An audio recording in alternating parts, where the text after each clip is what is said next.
Chapter 4.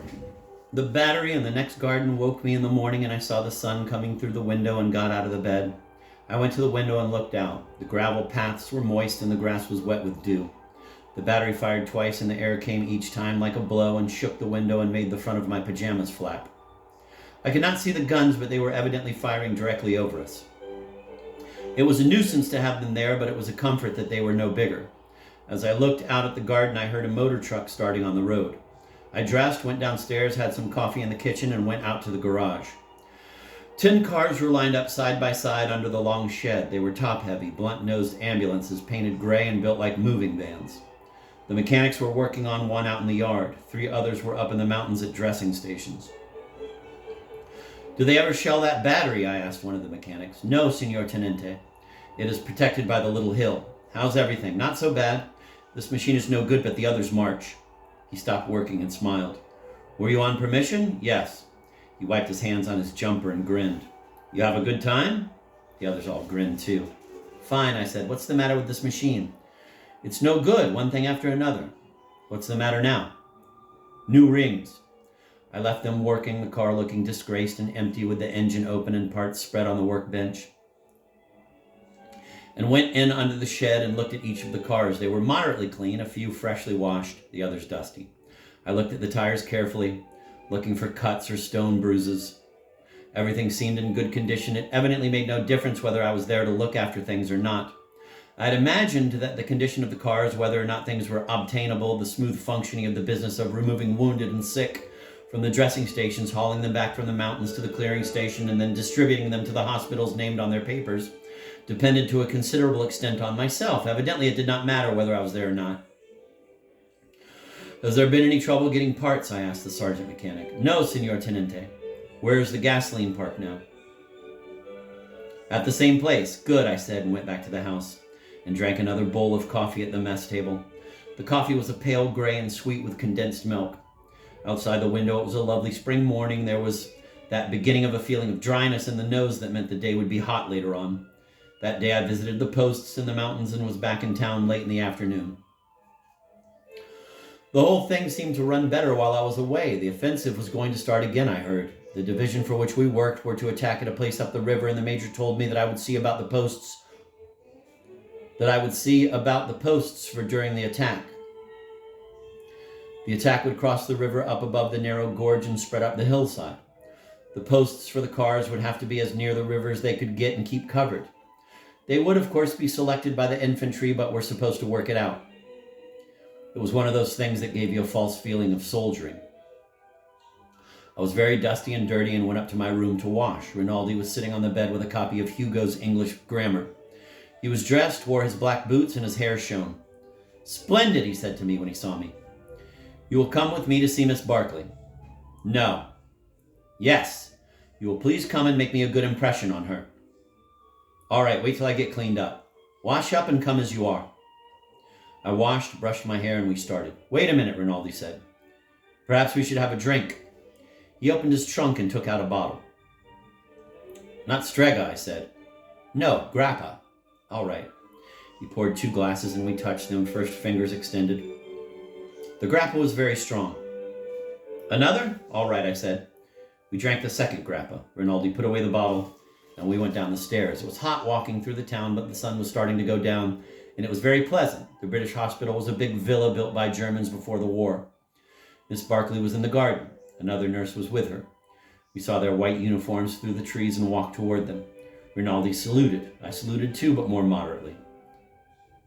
"How do you do?" Miss Barkley said. "You're not an Italian, are you?" "Oh, no." Rinaldi was talking with the other nurse. They were laughing.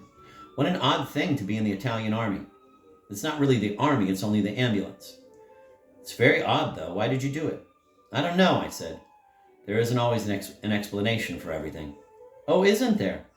I was brought up to think there was." "That's awfully nice." "Do we have to go on and talk this way?" "No," I said. "That's a relief, isn't it?" "What is the stick?" I asked. Miss Barkley was quite tall. She wore what seemed to me to be a nurse's uniform, was blonde and had a tawny skin and green eyes. I thought she was very beautiful. She was carrying a thin rattan stick like a toy riding crop, bound in leather. "It belonged to a boy who was killed last year." I'm awfully sorry. He was a very nice boy. He was going to marry me and he was killed in the Somme. It was a ghastly show. Were you there? No. I've heard about it, she said. There's not really any war of that sort down here. They sent me the little stick. His mother sent it to me. They returned it with his things. Had you been engaged long? 8 years. We grew up together. Then why didn't you marry? I don't know, she said. I was a fool not to. I could have given him that anyway, but I thought it would be bad for him. I see. Have you ever loved anyone? No, I said. We sat down on a bench and I looked at her. You have beautiful hair, I said. Do you like it? Very much. I was going to cut it all off when he died. No. I wanted to do something for him. You see, I didn't care about the other thing and he could have had it all. He could have had anything he wanted if I would have known. I would have married him or anything. I know all about it now, but then he wanted to go to war and I didn't know. I did not say anything. I didn't know about anything then. I thought it would be worse for him. I thought perhaps he couldn't stand it, and then of course he was killed, and that was the end of it.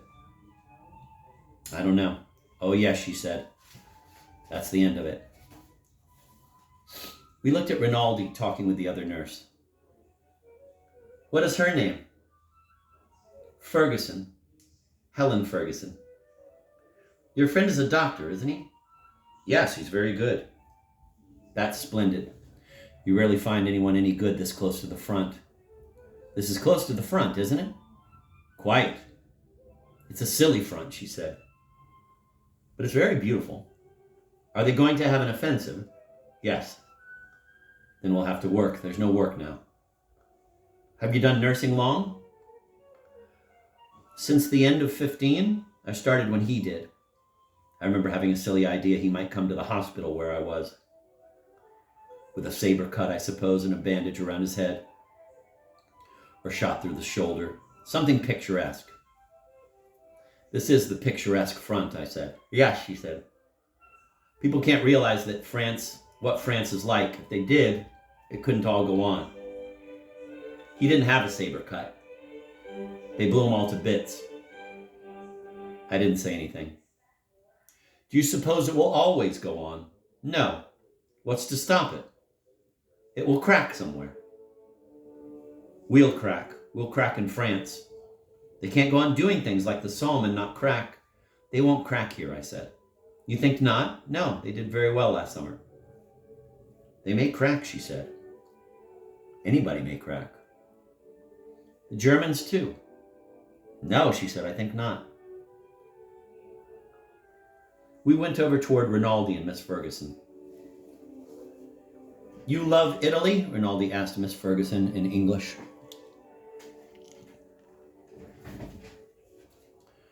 Quite well. No understand, Rinaldi shook his head. Abbastanza bene, I translated. He shook his head. That is not good. You love England? Not too well. I'm Scotch, you see. Rinaldi looked at me blankly. She's Scotch, so she loves Scotland better than England, I said in Italian. But Scotland is England. I translated this for Miss Ferguson. Pas encore, said Miss Ferguson. Not really? Never. We do not like the English. Not like the English? Not like Miss Barclay? Oh, that's different. You mustn't take everything so literally. After a while, we said good night and laughed. Walking home, Rinaldi said, Miss Barclay prefers you to me. That is very clear. But the little Scotch one is very nice. Very, I said. I had not noticed her. You like her? No, said Rinaldi. Chapter 5. The next afternoon, I went to call on Miss Barclay again. She was not in the garden, and I went to the side door of the villa where the ambulances drove up. Inside, I saw the head nurse, who said Miss Barclay was on duty. There's a war on, you know. I said I knew. You're the American in the Italian army? She asked. Yes, ma'am. How did you happen to do that? Why didn't you join up with us? I don't know, I said. Could I join now? I'm afraid not now. Tell me, why did you join up with the Italians? I was in Italy, I said, and I spoke Italian. Oh, she said. I'm learning it. It's a beautiful language. Somebody said you should be able to learn it in 2 weeks. Oh, I'll not learn it in 2 weeks. I've studied it for months now. You may come and see her after 7 o'clock if you wish. She'll be off then. But don't bring a lot of Italians. Not even for the beautiful language? No, nor for the beautiful uniforms. Good evening, I said. Arrivederci, Tenent. Arrivederla. I saluted and went out. It was impossible to salute foreigners as an Italian without embarrassment. The Italian salute never seemed made for export. The day had been hot. I had been up the river to the bridgehead at Plava. It was there that the offensive was to begin. It had been impossible to advance on the far side the year before because there was only one road leading down from the pass to the pontoon bridge, and it was under machine gun and shell fire for nearly a mile. It was not wide enough either to carry all the transport for an offensive, and the Austrians could make a shambles out of it. But the Italians had crossed and spread out a little way on the far side to hold about 1.5 miles on the Austrian side of the river. It was a nasty place, and the Austrians should not have let them hold it. I suppose it was mutual tolerance because the Austrians still kept a bridgehead further down the river. The Austrian trenches were above on the hillside, only a few yards from the Italian lines. There had been a little town, but it was all rubble. There was what was left of a railway station and a smashed permanent bridge that could not be repaired and used because it was in plain sight. I went along the narrow road down toward the river, left the car at the dressing station under the hill, crossed the pontoon bridge, which was protected by a shoulder of the mountain, and went through the trenches in the smashed down town and along the edge of the slope. Everybody was in the dugouts. There were racks of rockets standing to be touched off to call for help from the artillery or to signal with if the telephone wires were cut. It was quiet, hot and dirty. I looked across the wire at the Austrian lines. Nobody was in sight. I had a drink with a captain that I knew in one of the dugouts and went back across the bridge. A new wide road was being finished that would go over the mountain and zigzag down to the bridge. When this road was finished, the offensive would start. It came down through the forest in sharp turns. The system was to bring everything down the new road and take the empty trucks, carts, and loaded ambulances and all returning traffic up the old narrow road. The dressing station was on the Austrian side of the river under the edge of the hill, and stretcher bearers would bring the wounded back across the pontoon bridge. It would be the same when the offensive started. As far as I could make out, the last mile or so of the new road where it started to level out would be able to be shelled steadily by the Austrians. It looked as though it might be a mess, but I found a place where the cars would be sheltered after they had passed that last bad-looking bit and could wait for the wounded to be brought across the pontoon bridge. I would have liked to drive over the new road, but it was not yet finished. It looked wide and well made with a good grade, and the turns looked very impressive where you could see them through openings in the forest on the mountainside. The cars would be all right with their good metal-to-metal brakes, and anyway, coming down, they would not be loaded. I drove back up the narrow road. 2 carabinieri held the car up. A shell had fallen, and while we waited, 3 others fell up the road. They were 77s and came with a wishing rush of air, a hard, bright burst and flash, and then gray smoke that blew across the road. The carabinieri waved us to go on. Passing where the shells had landed, I avoided the small broken places and smelled the high explosive and the smell of blasted clay and stone and freshly shattered flint. I drove back to Gorizia and our villa, and as I said, went to call on Miss Barclay, who was on duty. At dinner, I ate very quickly and left for the villa where the British had their hospital. It was really very large and beautiful, and there were fine trees in the grounds. Miss Barclay was sitting on a bench in the garden. Miss Ferguson was with her. They seemed glad to see me, and in a little while, Miss Ferguson excused herself and went away. "I'll leave you two," she said. "You get along very well without me." "Don't go, Helen," Miss Barclay said. "I'd really rather. I must write some letters." "Good night," I said. "Good night, Mr. Henry. Don't write anything that will bother the censor. Don't worry, I only write about what a beautiful place we live in and how brave the Italians are. That way you'll be decorated. That will be nice. Good night, Catherine." "I'll see you in a little while," Miss Barclay said. Miss Ferguson walked away in the dark. "She's nice," I said. "Oh, yes, she's very nice. She's a nurse." "Aren't you a nurse?" "Oh, no, I'm something called a VAD. We work very hard, but no one trusts us." "Why not?" "They don't trust us when there's nothing going on. When there's really work, they trust us." "What is the difference?" "A nurse is like a doctor. It takes a long time to be a VAD. A nurse is like a doctor. It takes a long time to be. A VAD is a shortcut." "I see." "The Italians didn't want women so near the front, so we're all on very special behavior. We don't go out." "I can come here, though." "Oh, yes, we're not cloistered." Let's drop the war. It's very hard. There's no place to drop it. Let's drop it anyway. All right. We looked at each other in the dark. I thought she was very beautiful, and I took her hand. She let me take it, and I held it and put my arm around under her arm. No, she said. I kept my arm where it was. Why not? No. Yes, I said, please. I leaned forward in the dark to kiss her, and there was a sharp, stinging flash. She had slapped my face hard. Her hand had hit my nose and eyes, and tears came in my eyes from the reflex. I'm so sorry, she said. I felt I had a certain advantage. You were quite right. I'm dreadfully sorry, she said. I just couldn't stand the nurse's evening off aspect of it. I didn't mean to hurt you. I did hurt you, didn't I? She was looking at me in the dark. I was angry and yet certain, seeing it all ahead like the movies. I was angry and yet certain, seeing it all ahead like the moves in a chess game. You did exactly right, I said. I don't mind at all. Poor man. You see, I've been leading a sort of funny life, and I never even talk English. And you are so very beautiful, I looked at her. You don't need to say a lot of nonsense. I said I was sorry. We do get along. Yes, I said, and we have gotten away from the war. She laughed. It was the first time I had ever heard her laugh. I watched her face. You are sweet, she said. No, I'm not. Yes, you are a dear. I'd be glad to kiss you if you don't mind. I looked in her eyes and put my arm around her as I had before and kissed her. I kissed her hard and held her tight and tried to open her lips. They were closed tight. I was still angry, and as I held her suddenly, she shivered.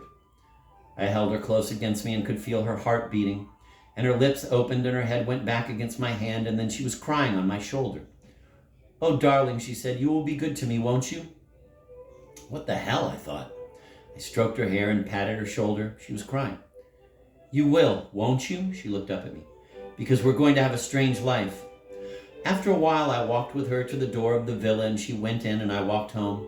Back at the villa, I went upstairs to the room. Rinaldi was lying on his bed. He looked at me. So you make progress with Miss Barclay? We are friends.